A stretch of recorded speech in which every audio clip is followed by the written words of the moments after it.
সংবাদমেলৰ বিষয়বস্তুটো হ'ল অসমৰ বৰ্তমান চলি থকা ভয়ংকৰ বান পৰিস্থিতি। ইতিমধ্যে আপোনালোকে সকলোৱে জানে যে চৰকাৰৰ হিচাপ মতে চৰকাৰৰ যিটো ফ্লাড বুলেটিনৰ মতে অসমত প্ৰায় 24 লাখ মানুহ বানত ক্ষতিগ্ৰস্ত হৈছে। 24 লাখ 24 লাখ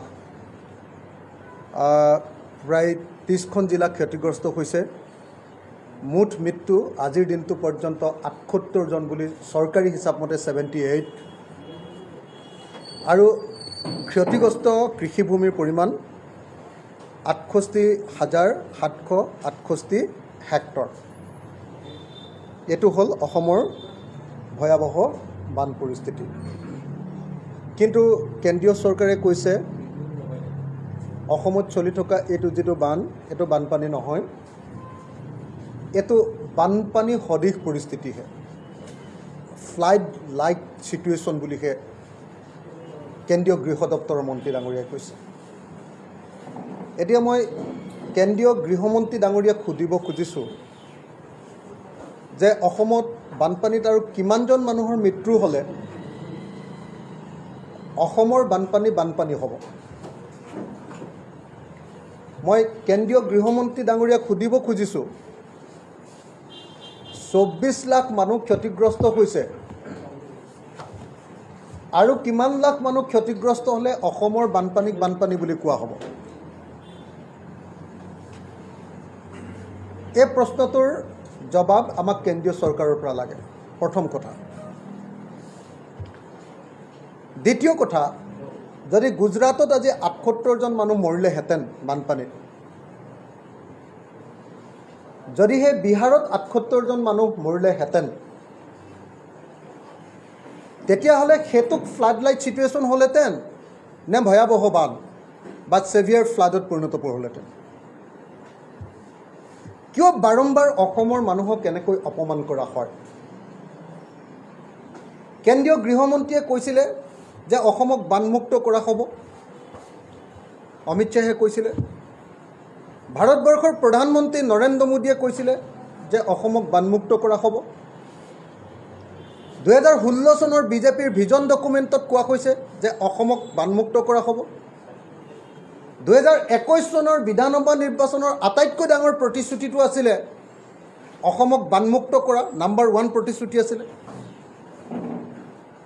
আৰু যেতিয়া অসম সঁচাসঁচিকৈ বানপানীত পৰিলে, তেতিয়া ভাৰতৰ কেন্দ্ৰীয় গৃহমন্ত্ৰী অমিত শ্বাহ ডাঙৰীয়াই ক'লে যে এয়া বানপানী নহয়, বানপানী সদৃশ পৰিস্থিতিহে। কেৱল কেন্দ্ৰীয় গৃহমন্ত্ৰীয়ে অসমক অপমান কৰা নাই, আমি দেখিছোঁ যে অসমৰ মুখ্যমন্ত্ৰীজনেও তেনেকুৱা দৃষ্টিভংগীৰে কথা কৈ আছে। অসমৰ মুখ্যমন্ত্ৰীজনে গজদন্ত মিটাৰত উঠি থাকে, গজদন্ত মিনাৰত, ক্ষমতাৰ গজদন্ত মিনাৰত উঠি থাকে। অহংকাৰৰ শীৰ্ষতম অৱস্থালৈ গৈ অসমৰ বানপানীটোক এনেকুৱা ধৰণে ওলাই কৰি দিছে, এনেকুৱা ধৰণৰ ধেমেলীয়া এটা কৌতুকত পৰিণত কৰিব খুজিছে, য'ত যেতিয়া অসমৰ মানুহে কৈছে যে ইয়াক ৰাষ্ট্ৰীয় সমস্যা হিচাপে ঘোষণা কৰিব লাগে, তেখেতে কৈছে যে অসমক বানপানীক যদি ৰাষ্ট্ৰীয় সমস্যা ঘোষণা কৰি দিওঁ তেতিয়াহ'লে অসমলৈ কোন মানুহ আহিব আৰু বাহিৰৰ পৰা। আমি এনেকুৱা এজন মুখ্যমন্ত্ৰী পালোঁ যিজন মানুহ চেলেবু। আমি এনেকুৱা এজন মুখ্যমন্ত্ৰী পালোঁ যিজন মানুহৰ কথাত কোনো গভীৰতা নাই। আমি এনেকুৱা এজন মুখ্যমন্ত্ৰী পালোঁ যিজন মানুহ অসংবেদনশীল আৰু যিজন মানুহ অসমীয়াত যে কয় হিয়নিত হোৱা বুলি কয় যে, সেই হিয়নিত হোৱা এজন মানুহ। এটা জাতীয় দুৰ্যোগক লঘু কৰি দেখুওৱাৰ যি প্ৰৱণতা, এই প্ৰৱণতাটোৱে বিজেপি চৰকাৰখনৰ প্ৰকৃত অহংকাৰ পৰিস্ফুট কৰিছে আৰু বিজেপি চৰকাৰখনৰ অসমৰ প্ৰতি থকা যে মাহিয়াৰ দৃষ্টিভংগী, কেন্দ্ৰীয় চৰকাৰৰ যিটো মাহিয়াৰ দৃষ্টিভংগী, তাকে আচলতে আজিৰ দিনটোত প্ৰতিপন্ন কৰিছে। বিজেপি চৰকাৰ অহাৰ পাছৰ পৰা এতিয়ালৈ হিচাপ মতে বিজেপি চৰকাৰ 2016 চনত মানে অসমলৈ অহাৰ পাছৰ পৰা অসমে এতিয়ালৈকে বানপানীত কিমান ক্ষতি বহন কৰিবলগীয়া হ'ল।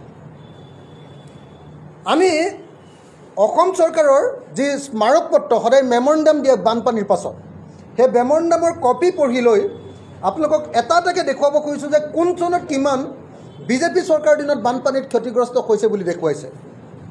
2016 চনত ক্ষতিৰ পৰিমাণ দেখুওৱা হৈছে 10,242.66 কোটি টকা।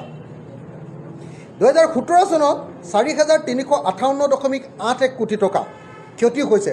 এইটো অসম চৰকাৰে কেন্দ্ৰীয় চৰকাৰক দিয়া হিচাপ। 2018 চনত 2,491.59 কোটি টকা। 2019 চনত 3,237.75 কোটি টকা।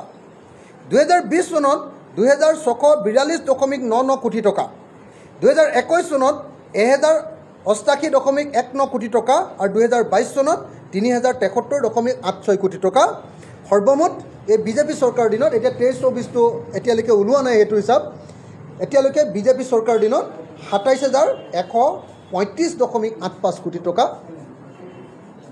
এতিয়ালৈকে বিজেপি চৰকাৰৰ দিনত ক্ষতিগ্ৰস্ত হৈছে বুলি অসম চৰকাৰে কেন্দ্ৰীয় চৰকাৰক দিয়া হিচাপ। তাৰ বিপৰীতে আজি অসমক কেন্দ্ৰীয় চৰকাৰে কিমান পইচা দিলে?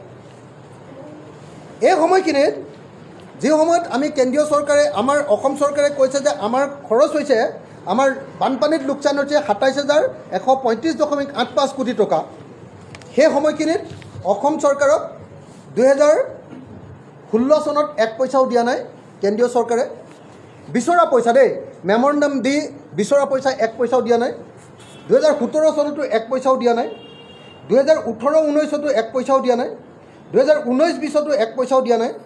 2020-21ত আমি বিচাৰিছিলোঁ 2,640.87 কোটি টকা, আমি পালোঁ 44.37 কোটি টকা। 44.37 কোটি টকা। 2021-22ত আমি বিচাৰিছিলোঁ 1,088.18 কোটি টকা, আমাক 1 পইচাও নিদিলে। আৰু 2022-23 বৰ্ষত আমি বিচাৰিছিলোঁ 1,309.50 কোটি টকা আৰু আমি পালোঁ 160.94 কোটি টকা। অৰ্থাৎ এইকেইটা বছৰত বিজেপি শাসনলৈ অহাৰ পাছত আমি বিচাৰিছিলোঁ 27,135.85 কোটি টকা আৰু কেন্দ্ৰীয় চৰকাৰে আমাক পইচা দিলে 205.31 টকা। মই ৰিপিট কৰিব লাগিব চাগে। মই সমগ্ৰ অসমৰ মানুহক জনাব খুজিছোঁ যে বিজেপি চৰকাৰৰ শাসনলৈ অহাৰ পাছত যোৱা বছৰলৈকে 2022 চনলৈকে 2022-23 চনলৈকে অসম চৰকাৰে কেন্দ্ৰীয় চৰকাৰক দিয়া হিচাপ অনুসৰি বানপানীত আমাৰ ক্ষতি হৈছে 27,135.85 টকা। আৰু কেন্দ্ৰীয় চৰকাৰে এই হিচাপ অনুসৰি এই যিটো হিচাপ দিছোঁ, এই হিচাপৰ পৰা আমাক এতিয়ালৈকে পইচা দিছে 205.31 টকা। ক'ত 27,000 কোটি টকা, 27,135 কোটি টকাৰ ভিতৰত আমাক দিছে 205 কোটি টকা। এইটোৱে হ'ল কেন্দ্ৰীয় চৰকাৰৰ অসমৰ প্ৰতি প্ৰকৃত দৃষ্টিভংগী, অসমক কেনেকৈ গণ্য কৰে। ইয়াৰ বিপৰীতে আমি দেখুৱাব খুজিছোঁ যে এই সময়খিনিত আমাৰ কিমান লোকচান হৈছে। 2016 বৰ্ষত আমাৰ মানুহ মৰিলে 36 জন। 2017 বৰ্ষত আমাৰ মানুহ মৰিলে 160 জন। 2018 বৰ্ষত আমাৰ মানুহ মৰিলে 53 জন। 2019 বৰ্ষত আমাৰ মানুহ মৰিলে বানপানীত 103 জন। 2020 চনত আমাৰ মানুহ মৰিলে 150 জন। 2021 চনত আমাৰ মানুহ মৰিলে 42 জন। 2022 চনত 181 জন আৰু 2023 চনত এইবাৰ 2023-24 বুলি ধৰিলোঁ এইটো 78 জন। আমাৰ এতিয়ালৈকে মানুহ মৰিলে 803 জন। 803 জন মানুহ মৰাৰ পাছত আমি পইচা পাইছোঁ 205.31 লাখ নহয়, 205.31 টকা পাইছোঁ। আমাৰ মানুহ মৰিছে এই সময়খিনিত 803 জন মানুহ। গতিকে এইটোৱে হ'ল কেন্দ্ৰীয় চৰকাৰৰ অসমৰ প্ৰতি প্ৰকৃত অৰ্থত দৃষ্টিভংগী। এতিয়া অলপ কালি যেতিয়া অসমৰ মানুহে সুধিছিলে, অসমৰ সাংবাদিকসকলে যেতিয়া সুধিছিলে যে কেন্দ্ৰীয় চৰকাৰে কিয় অসমক প্ৰাকৃতিক দুৰ্যোগৰ টকা নিদিয়ে, অসমৰ মুখ্যমন্ত্ৰীয়ে কৈছিলে যে আমাৰ হাতত এতিয়াও 1300 কোটি টকা আছে, এই 1300 কোটি টকাই এতিয়ালৈকে আমাৰ খৰচ হোৱা নাই। অথচ অসম চৰকাৰে ইয়াত তালিকা দি থৈছে যে বানপানীত এই সময়খিনিত 27,135 কোটি টকা খৰচ হৈছে, আৰু অসমৰ মুখ্যমন্ত্ৰীয়ে কৈছে যে 1300 কোটি টকা আছে, এইটো খৰচ কৰিবলৈকে আমাৰ জাগা নাই। এইটো হ'ল কথা, অসমৰ মুখ্যমন্ত্ৰীজনৰ কথাটো মই আপোনালোকক স্পষ্টকৈ জনাই দিলোঁ। এতিয়া আপোনালোকে যদি চাই 2022-23 বৰ্ষত আমি বিচাৰিছিলোঁ 1,309 কোটি টকা, সেই 1,309 কোটি টকাটো আমি দিব পৰা নাই। কিন্তু অসমৰ মুখ্যমন্ত্ৰীয়ে কৈছে যে আমাৰ হাতত এতিয়াও SDRFৰ বোধহয় কৈছে যে SDRFৰ পুঁজি এতিয়াও 1300 কোটি টকা আছে। এইটো হ'ল অসম চৰকাৰৰ অৱস্থা। গতিকে এই গোটেই কথাটোৰ পৰা এটা বস্তু প্ৰতিপন্ন হয় যে অসমৰ প্ৰতি কেন্দ্ৰীয় চৰকাৰৰ যি দৃষ্টিভংগী, সেই দৃষ্টিভংগী অত্যন্ত ভয়াৱহ। অসম চৰকাৰে কেতিয়াও যিবিলাক দাবী উত্থাপন কৰিছে সেই দাবীবিলাক কেতিয়াও কেন্দ্ৰীয় চৰকাৰে মানি লোৱা নাই। বিজেপি চৰকাৰে বাৰম্বাৰ কৈছিলে যে তেওঁলোকে অসমক বানমুক্ত কৰিব, কিন্তু এতিয়া দেখা গ'ল যে বিজেপিয়ে অসমক বানমুক্ত কৰাৰ কথাটো বাদেই দিয়ক, এতিয়া অসমক যিকেইটা পইচা বিচাৰিছে সেই পইচাকেইটা দিবৰ কাৰণেও আজিৰ দিনটোত প্ৰস্তুত নহয়। আপোনালোকে নিশ্চয় জানে যে 2017 চনত ভাৰতৰ প্ৰধানমন্ত্ৰী অসমলৈ আহিছিলে। ভাৰতৰ প্ৰধানমন্ত্ৰী অসমলৈ আহি অসমৰ ফ্লাড ছিটুৱেশ্যনৰ এটা ৰিভিউ কৰিছিলে। ফ্লাড ছিটুৱেশ্যনৰ ৰিভিউ কৰি প্ৰধানমন্ত্ৰীয়ে ঘোষণা কৰি দিছিলে যে অসম আৰু উত্তৰ পূৰ্বাঞ্চলৰ কাৰণে কেন্দ্ৰীয় চৰকাৰে বিশেষ এটা পেকেজ দিব, সেই পেকেজটো আছিলে 2,350 কোটি টকা। 2,350 কোটি টকা তেওঁ নৰ্থ ইষ্টৰ কাৰণে দিব বুলি কৈছিল। কিন্তু আৰু অসমৰ মুখ্যমন্ত্ৰীয়ে কৈছিলে যে আমি অসমে এই 2,350 কোটি টকাৰ ভিতৰত আমি অসমে সেই পেকেজটোৰ পৰা 1,300 কোটি টকা পাম। আচলতে কিমান পালোঁ? আজিৰ দিনটোলৈকে RTI তথ্য অনুসৰি আজিৰ দিনটোলৈকে অসমে প্ৰধানমন্ত্ৰীৰ 2017 চনৰ পেকেজৰ পৰা 101,57 লাখ টকাহে এতিয়ালৈকে পাইছোঁ। এইটো যোৱা 5 জুলাই তাৰিখে দিয়া RTI তথ্য।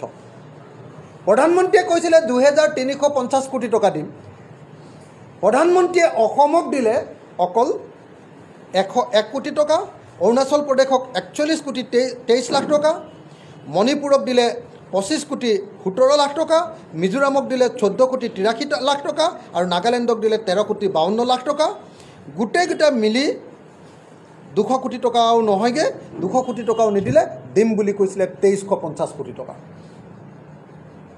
এইটো হ'ল অসমৰ প্ৰতি কেন্দ্ৰীয় চৰকাৰৰ প্ৰকৃত দৃষ্টিভংগী। অসমৰ মুখ্যমন্ত্ৰীজনে বাৰম্বাৰ কৈ আছে যে আমি অসমক বানমুক্ত কৰিম। অসমৰ মুখ্যমন্ত্ৰীজনে কৈ আছে যে আমাৰ পইচা আছেই, আমাক পইচাৰ দৰকাৰ নাই, কেন্দ্ৰীয় চৰকাৰে আমাক যথেষ্ট পৰিমাণৰ পইচা জমা দি থৈছে, আমি সেই পইচাই খৰচ কৰিব পৰা নাই। অথচ আমি সকলোৱে জানো যে এই সময়ত অসমৰ বানপানীত মানুহ এনেকুৱা ধৰণে ক্ষতিগ্ৰস্ত হৈছে যে মানুহৰ অৱস্থা নাই। মই এইটো স্পষ্টকৈ ক'ব পাৰোঁ এজন বিধায়ক হিচাপে, মোৰ নিজৰ সমষ্টিতে আনকি আজিৰ দিনটো পৰ্যন্ত বাৰম্বাৰ দাবী কৰাৰ পাছতো ৰিলিফ মেনুৱেল অনুসৰি এতিয়ালৈকে কোনো মানুহক কেতিয়াও কোনো পধ্যে চৰকাৰে বান সাহায্য দিয়া নাই। বান সাহায্যৰ ৰিলিফ মেনুৱেল অনুসৰি এজন বয়োজ্যেষ্ঠ মানুহক, বানপানীত পৰা মানুহক বা ৰিলিফ কেম্পত থকা মানুহ এজনক এদিনত 600 গ্ৰাম চাউল আৰু 600 গ্ৰাম চিৰা দিব লাগে। আৰু তেখেতক ৭৫ টকা হাত খৰচ কৰিবলৈ দিব লাগে। ৭৫ টকা নহয়, ৬০ টকা হাত খৰচ কৰিবলৈ দিব লাগে। তেখেতক এদিনত ১০০ গ্ৰাম দাইল দিব লাগে আৰু ১০০ গ্ৰাম গুড় দিব লাগে। মই অসমৰ মুখ্যমন্ত্ৰীক প্ৰত্যাহ্বান জনাই কৈছোঁ যে অসমৰ কোনোবা এটা বান শিবিৰত বা অসমৰ যিকোনো বানপীড়িত মানুহক যদি অসমৰ মুখ্যমন্ত্ৰীয়ে ক'ব পাৰে যে এদিনত এজন মানুহক, গোটেই পৰিয়ালক নহয়, এজন মানুহক ৬০০ গ্ৰামকৈ চাউল দিছোঁ, ১০০ গ্ৰামকৈ দালি দিছোঁ, মিঠাতেলৰ কথা বাদেই দিলোঁ, ৬০০ গ্ৰামকৈ চিৰা দিছোঁ আৰু ১০০ গ্ৰামকৈ গুড় দিছোঁ, যদি অসমৰ মুখ্যমন্ত্ৰীয়ে ক'ৰবাত ক'ব পাৰে, মই প্ৰত্যাহ্বান জনাইছোঁ, তেতিয়াহ'লে মই মুখ্যমন্ত্ৰীৰ সন্মুখত ক্ষমা খুজিম। এইটো স্পষ্ট যে অসমত বান শিবিৰবিলাকত এতিয়া মানৱতাৰ বধ্যভূমিত পৰিণত হৈছে। বান শিবিৰবিলাক, অসমৰ বান শিবিৰত মানুহ আৰু গৰু, মানুহ আৰু মহ, মানুহ আৰু ছাগলী, মানুহ আৰু গাহৰি একেলগতে থাকিবলগীয়া পৰিস্থিতিৰ সৃষ্টি কৰা হৈছে। অসমৰ মানুহৰ পৰিস্থিতি এনেকুৱা যে অসমৰ বান শিবিৰত থকা অথবা বানপানীত পৰা কোনোবা গাভৰু বোৱাৰী বা গাভৰু ছোৱালীয়ে আজিৰ দিনটোত পলিথিনত পায়খানা কৰি বানপানীলৈ পায়খানা দলিয়াই দিবলগীয়া পৰিস্থিতি হৈছে। অসমৰ পৰিস্থিতি আজিৰ দিনটোত এইটো। আজি অসমৰ পৰিস্থিতি এইটো যে অসমৰ মানুহে এতিয়াও বানপানীৰ লেতেৰা কৰ্দৰ্য পানী খাই এতিয়াও বসবাস কৰিবলগীয়া হৈছে। মই অসমৰ মুখ্যমন্ত্ৰীক প্ৰত্যাহ্বান জনাই কৈছোঁ যে এটা বানপানীত পৰা এলেকাৰ মানুহক যেনেকৈ ৬০০ গ্ৰাম চাউল দিব লাগে, ঠিক তেনেকৈ এটা গৰুক আপোনালোকে সকলোৱে জানে যে খাদ্যৰ কাৰণে ৪ কেজি পশু খাদ্য দিব লাগে। এটা গৰুৰ কাৰণে এদিনত ৪ কেজি, এটা মহৰ কাৰণে ৫ কেজি, এটা ছাগলীৰ কাৰণে ১ কেজি পশু খাদ্য আৰু এটা ঘোঁৰাৰ কাৰণে ৫ কেজি পশু খাদ্য, আৰু এটা গৰুৰ কাৰণে বা এটা মহৰ কাৰণে ৭৫ টকা এক্সট্ৰাকৈ আকৌ সেই পৰিয়ালটোক দিব লাগে। মই অসমৰ মুখ্যমন্ত্ৰীক প্ৰত্যাহ্বান জনাই কৈছোঁ যে যদি অসমৰ মুখ্যমন্ত্ৰীয়ে অসমৰ কোনোবা এটা গৰুৰ নামত, কোনোবা এটা পৰিয়ালৰ এটা গৰুৰ নামত দৈনিক ৪ কেজিকৈ যদি দানা দিছোঁ বুলি কোনোবাই প্ৰমাণ কৰিব পাৰে, তেতিয়াহ'লে মোৰ নাম অখিল গগৈ নহয়। আজি অসমৰ পশুবিলাকৰ যি দুৰৱস্থা হৈছে, মানুহ জীয়াই থকা অৱস্থাত নাই। আজি অসমৰ মুখ্যমন্ত্ৰী কিন্তু তাৰ বিপৰীতে অহংকাৰৰ গজদন্ত মিদাৰত উঠি আছে। অসমৰ ৱাটাৰ ৰিচোৰ্চ মিনিষ্টাৰজন এজন চুটবুট মন্ত্ৰী। তেওঁ যিটো ড্ৰেছত মানে বানপানীত পৰা মানুহৰ ওচৰলৈ যায় আৰু যিটো সুৰত কথা কয়, কথা শুনিলে এনেকুৱা লাগে যেন এজন ৰজা মহাৰজা আহিছে আৰু সেই ৰজা মহাৰজাক সন্মুখত আমি প্ৰজাবিলাকে তেওঁলোকৰ সন্মুখত আগতে যেনেকৈ ছাতিটো জপাই আঁতৰি দিব লাগে ৰজা আহিলে, তেনেকুৱা পৰিস্থিতি আজি সৃষ্টি কৰা হৈছে। আজি অসমৰ মুখ্যমন্ত্ৰীজনৰ কাৰণে হাতীমূৰা মথাউৰিটো ভাগিলে। অসমৰ মুখ্যমন্ত্ৰীক তোষামোদ কৰিবৰ কাৰণে, তেল দিবৰ কাৰণে কলিয়াবৰৰ হাতীমূৰা মথাউৰিটো আপোনালোকে সকলোৱে জানে যে তাৰ যিখন স্লুইচ গেট আছিলে, কলঙেদি পানী বোৱাই নিবৰ কাৰণে ব্ৰহ্মপুত্ৰৰ পৰা এখন ২ নম্বৰী স্লুইচ গেট বনাইছিলে। মুখ্যমন্ত্ৰীক দেখুৱাবৰ কাৰণে এদিন মুখ্যমন্ত্ৰীয়ে চাহ খাবলৈ আহিছিলে কলিয়াবৰত। তাৰপিছত পীযুষ হাজৰিকা আৰু কি কয় কলিয়াবৰৰ কেশৱ মহন্তই তেল মাৰিবৰ কাৰণে, তোষামোদ কৰিবৰ কাৰণে, আমাৰ কলঙেদি পানী বৈছে চাওঁ বুলি দেখুৱাবৰ কাৰণে আগফালৰ মথাউৰিটো JCB লগাই ভাঙি দিলে আৰু পিছফালৰ স্লুইচ গেটখনো এনেকৈ খুলি দিলে। খুলি দিয়াৰ পাছত স্লুইচ গেটখন বন্ধ কৰিব নোৱাৰা হৈ গ'ল। ২ নম্বৰী গেট লগাইছিলে। তাৰ ফলস্বৰূপে কি হ'ল, গোটেই ব্ৰহ্মপুত্ৰ পানীয়ে গোটেই নগাঁও ধ্বংস কৰি পেলালে। হৈ গৈছে এই সুন্দৰ দৃশ্য উপভোগ কৰাৰ কাৰণে আজি হাজাৰ হাজাৰ কলংপৰীয়া মানুহ বিপদত পৰিছে। আজি অসমৰ মুখ্যমন্ত্ৰীয়ে কৈছে যে অসমৰ বানপানীক ৰাষ্ট্ৰীয় সমস্যা হিচাপে ঘোষণা কৰি দিলে অসমলৈ মানুহ নাহিব। গতিকে অসমৰ বানপানীক কোনো পৰ্যায়ত ৰাষ্ট্ৰীয় সমস্যা হিচাপে ঘোষণা কৰিব নালাগে। মই অসমৰ মুখ্যমন্ত্ৰীক এটা কথা ক'ব খুজিছোঁ, মুখ্যমন্ত্ৰী ডাঙৰীয়া, যদি অসমৰ বানপানী সমস্যাটোক যদি ৰাষ্ট্ৰীয় সমস্যা হিচাপে ঘোষণা কৰিব নালাগে তেতিয়াহ'লে তাৰ ৰাষ্ট্ৰীয় সমাধান কেনেকৈ থাকিব কেৰেলাত যে আপোনাৰ সাইক্লোন হয় আৰু তাক যে নেশ্যনেল ডিজাস্টাৰ ঘোষণা কৰে তাৰ পাছত কি কেৰেলালৈ মানুহ আৰু ফুৰিবলৈ নাহে নেকি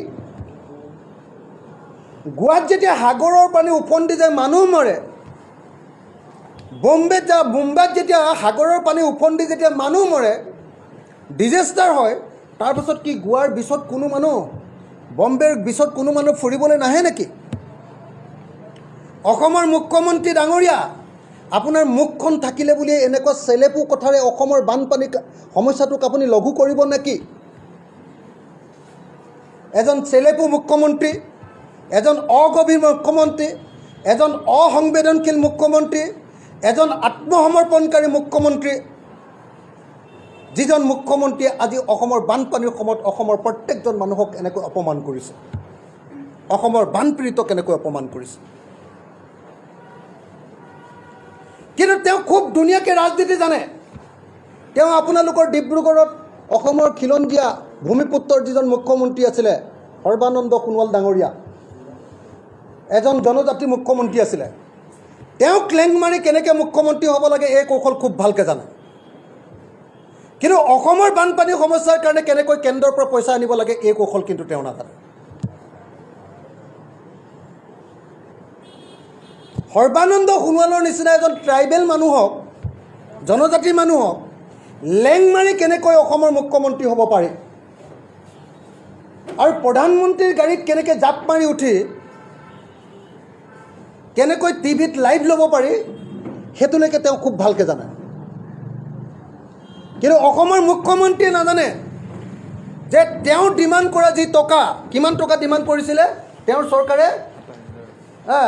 ২৭,১৩৫ কোটি টকা ডিমাণ্ড কৰি যেতিয়া ২০৫ কোটি টকা পাইছে সেই পইচাটো কিন্তু উলিয়াই আনিব তেওঁ নাজানে আজি গৃহমন্ত্ৰীয়ে যে অসমত বানপানী হোৱা নাই বুলি কৈছে কেন্দ্ৰীয় গৃহমন্ত্ৰীয়ে যে কৈছে যে অসমত বানপানী হোৱা নাই অসমত বানপানী সদৃশ পৰিস্থিতিৰ সৃষ্টি হৈছে কেলে জানেনে এই কথা কিয় কৈছে জানেনে এই কথা এইকাৰণেই কৈছে যে অসমৰ মুখ্যমন্ত্ৰীয়ে হয়তো কৈ আছে যে এইটো চিন্তা কৰিব নালাগে এইটো মই মেনেজ কৰি ল'ম এই অলপ পানী হৈছে মই চাই ল'ম মানে তেওঁ মেনেজ মাষ্টাৰ তেওঁ চব ঠিক কৰি থাকিব পাৰে তেওঁ অসমৰ কাৰণে টেনশ্যন লোৱাৰ দৰকাৰ নাই এই কথাটো কোৱাৰ কাৰণে চাগে মোৰ অনুমান হৈছে যে কেন্দ্ৰীয় গৃহমন্ত্ৰীয়ে কৈছে যে অসমত বানপানীয়ে হোৱা নাই মই এই মুহূৰ্তত কেন্দ্ৰীয় গৃহমন্ত্ৰী অমিত শ্বাহক ক্ষমা বিচাৰিবৰ কাৰণে দাবী উত্থাপন কৰিছোঁ ৰাইজৰ দলৰ সভাপতি আজিৰ দিনটোত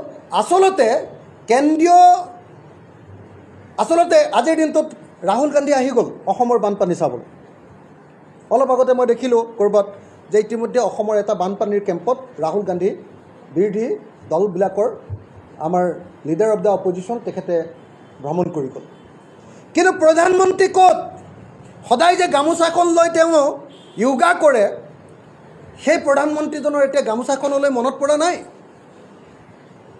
যিজন প্ৰধানমন্ত্ৰীয়ে আমাৰ কাজিৰঙাত আহি সেলফি তোলে যিজন প্ৰধানমন্ত্ৰীয়ে কাজিৰঙাক লৈ মন কি বাত কৰে সেইজন প্ৰধানমন্ত্ৰীয়ে কাজিৰঙাৰ ৬টা গড় মৰাৰ সময়ত আৰু ৫৫টা পহু মৰাৰ সময়ত এই সময়ত তেওঁ কাজিৰঙালৈ মনত পৰা নাই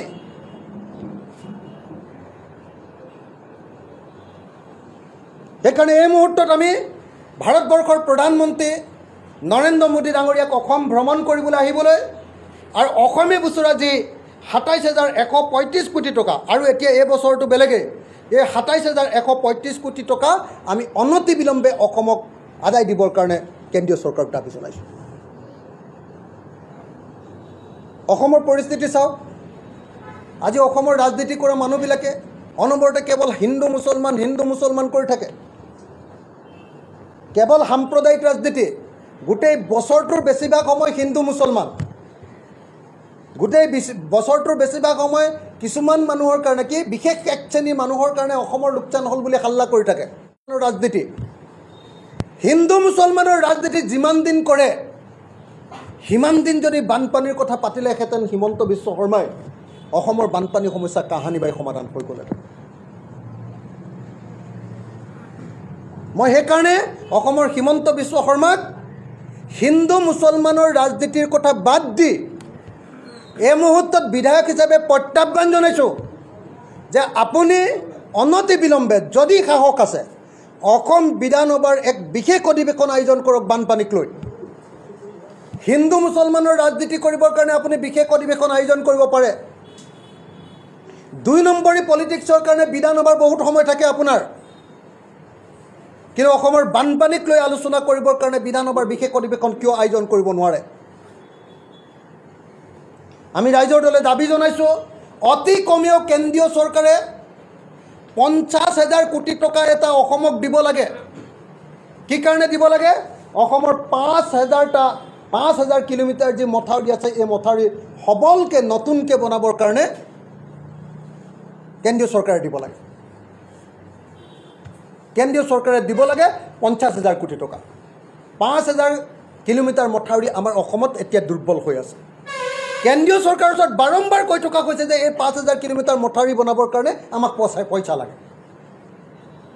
অসমক ভালপোৱা ৰাজনীতি, হিন্দু মুছলমানৰ ৰাজনীতি যিমান দিন কৰে সিমান দিন যদি বানপানীৰ কথা পাতিলেহেঁতেন হিমন্ত বিশ্ব শৰ্মাই অসমৰ বানপানী সমস্যা কাহানি বাই সমাধান হৈ গ'লে।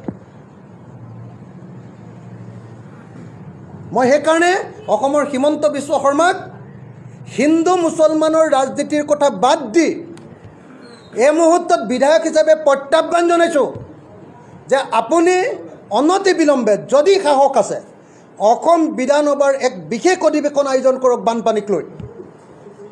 হিন্দু মুছলমানৰ ৰাজনীতি কৰিবৰ কাৰণে আপুনি বিশেষ অধিৱেশন আয়োজন কৰিব পাৰে। 2 নম্বৰী পলিটিক্সৰ কাৰণে বিধানসভাৰ বহুত সময় থাকে আপোনাৰ, কিন্তু অসমৰ বানপানীক লৈ আলোচনা কৰিবৰ কাৰণে বিধানসভাৰ বিশেষ অধিৱেশন কিয় আয়োজন কৰিব নোৱাৰে? আমি ৰাইজৰ দলে দাবী জনাইছোঁ অতি কমেও কেন্দ্ৰীয় চৰকাৰে 50,000 কোটি টকা এটা অসমক দিব লাগে। কি কাৰণে দিব লাগে?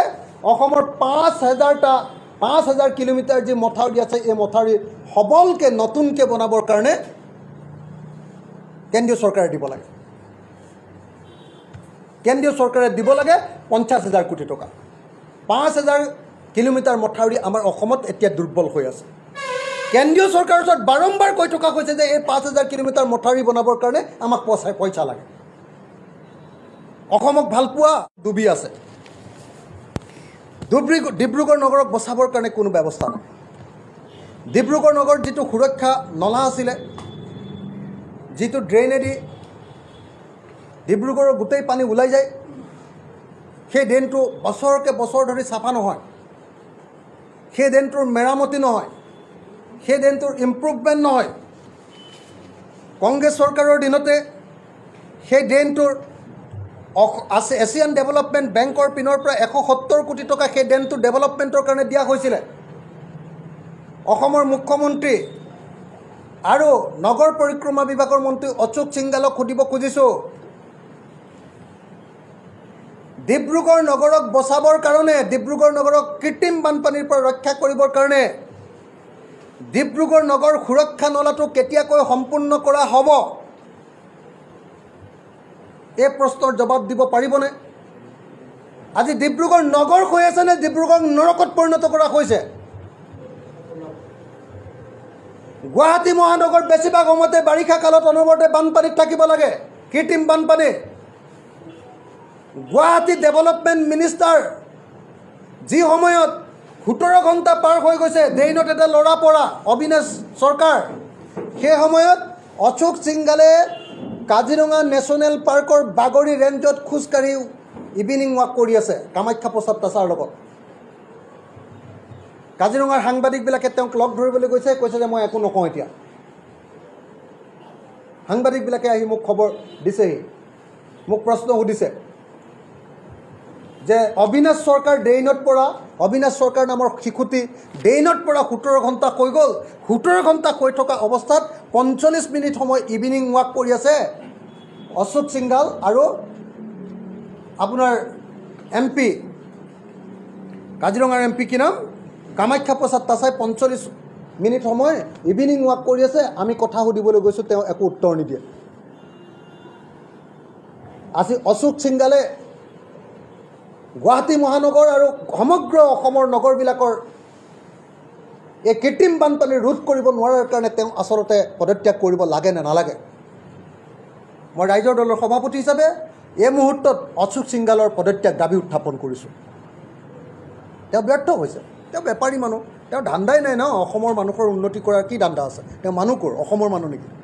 ক'ৰ মানুহ তেওঁ?